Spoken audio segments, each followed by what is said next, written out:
Okay, Bianca and the AC Bonifacio issue.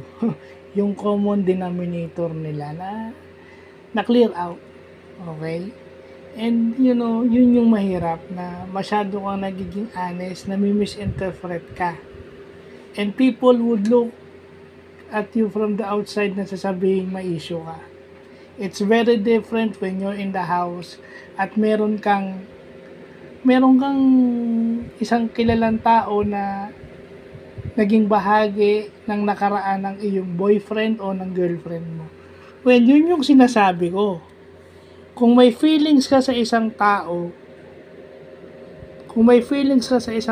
the moment na may magsalita na gusto niya yung isang guy, feeling may selos ka na ng konti, yun yung nararamdaman ni AC Bonifacio. Na nung nalaman niya na Totga, na sinabi ni Bianca de Vera na Totga niya yung boyfriend ngayon ni AC. So parang na-bother siya. So yun yung sinasabi ko sa Das Van, no? Huwag kayong mag-assume na in love si Ivana doon sa loob ng bahay ni Kuya. Why? Because nung sinabi ni AC, si AC Martinez, nung sinabi niya na crush niya si Dustin, napupugian siya kay Dustin, dapat may naramdaman na siyang awkwardness. Just like yung nararamdaman ni AC Bonifacio kay Bianca nung narinig niya. Yung narinig niya, hindi kompleto yung pagkakarinig na Totga, ha. Yung narinig niyang Totga pala itong si Harvey Bautista, na sinabi naman ni Bianca na nanligaw sa kanya, hindi niya boyfriend. Hindi niya naging boyfriend. Nanligaw sa kanya for 2 years. Na hindi naman niya ata sinagot. Parang MU lang ata. Walang official na naging ano. At yun na yun, di ba? Kasi yun, ang sa akin is yun lang. Kung talaga nagkakainlaban sila, kahit ngayon nasa labas na siya, yung isa, si Phenomenal Content Queen, nandun na yun. Kasi ganun yun. Pag may feelings ka sa isang tao, mo boyfriend mo, kung ikaw yung girl, anong magiging feeling mo? Siyempre makakaramdam ka ng mababader ka. Na parang inagaw ko pala kasi sinabi mong Totga, the one that got away. Parang inagaw mo. So parang may sense of awkwardness ka na. When Ivana is in the house, never na feel na may awkwardness. It's always been Dustin that have this but yun na nga with Kira now. Kira naman siya ngayon. Hindi na nababanggit si Ivana dahil mag-iisang linggo na mula nung lumabas siya. It's always been Kira.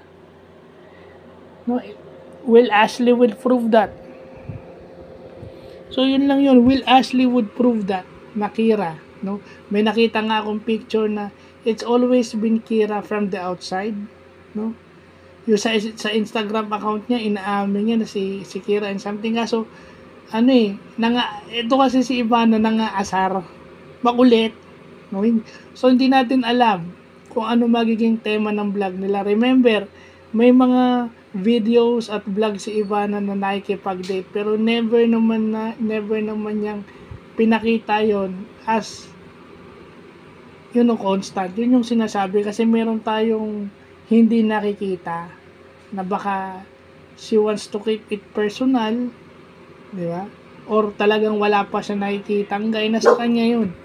Depende yun sa binabatang tanong sa kanya. Sabi naman niya doon sa hindi siya nagmamadali, di ba? So kita natin. Kasi ang hirap sa atin, mahilig natin pangunahan yan eh. Mahilig natin pangunahan na sasabihin nyo, issue. Well, kung kayo kaya nasa lagay ni AC, di ba? Buti nga kinausap niya. It's not defending AC. It's yung feeling na ma-awkward ka. Hindi ba kayo na-awkward sa mga sarili nyo pagka nalaman nyo na parang Totga pala yung boyfriend nyo ng ibang babae? Siyempre mababader kayo. Yun yung tansya na may feeling ka na sa isang tao. Kasi kung wala ka nararamdamang awkwardness na okay lang sa'yo, ibig sabihin wala kang feelings to sa lalaki. I mean, kung tropa lang ang tingin mo or acquaintance lang mo, bakit ako tatablan? Hindi ko naman boyfriend yan, di ba? Hindi ko naman girlfriend yan. So yung mga ganun. Sa akin, maganda na yung ginawa ni AC na nakapag-usap sila. And then he brought it up to kuya na masyado na siyang, although sige, minsan talaga na ano ka dahil lahat may issue ka. Pero sana, you should brought it out to each housemate na kinakausap mo. Nagawa mo na yung isa kay Bianca, so dapat inano mo na lahat. Kasi iba yung feeling na nakikita ng iba. Iba. And saludo rin ako dito kay Bianca de Vera kasi hindi niya yung tinake negatively. Positive nga, umamin siya.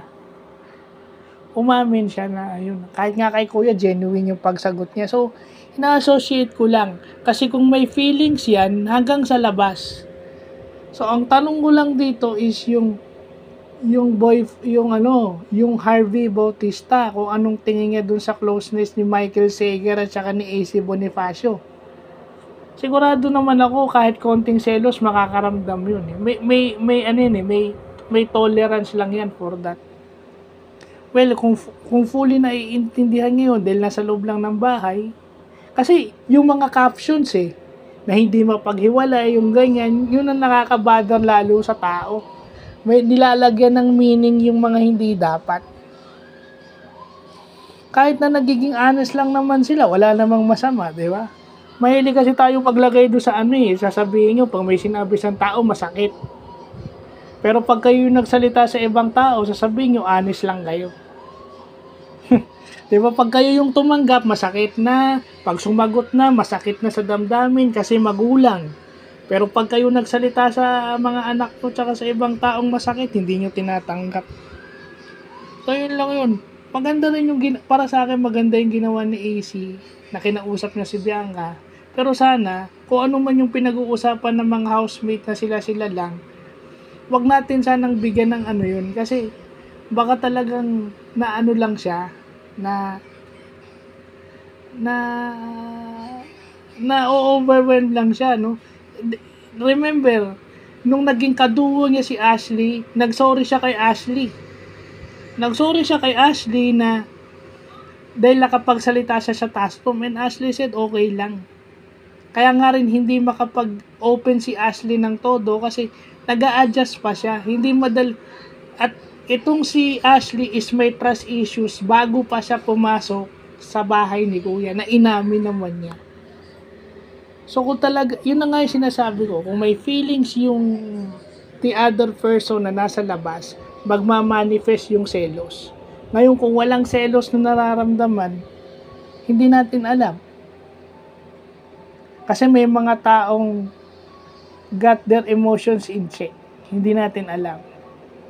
At may mga taong hindi bumibitaw sa standards. Hindi porket nakipagkulitan sa'yo, gusto ka na agad.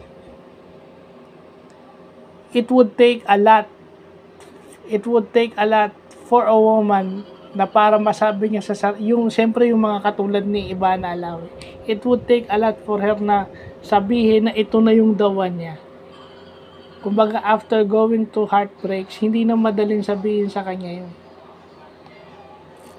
Not unless kung yun na talaga yung felt niya. So, yun lang po.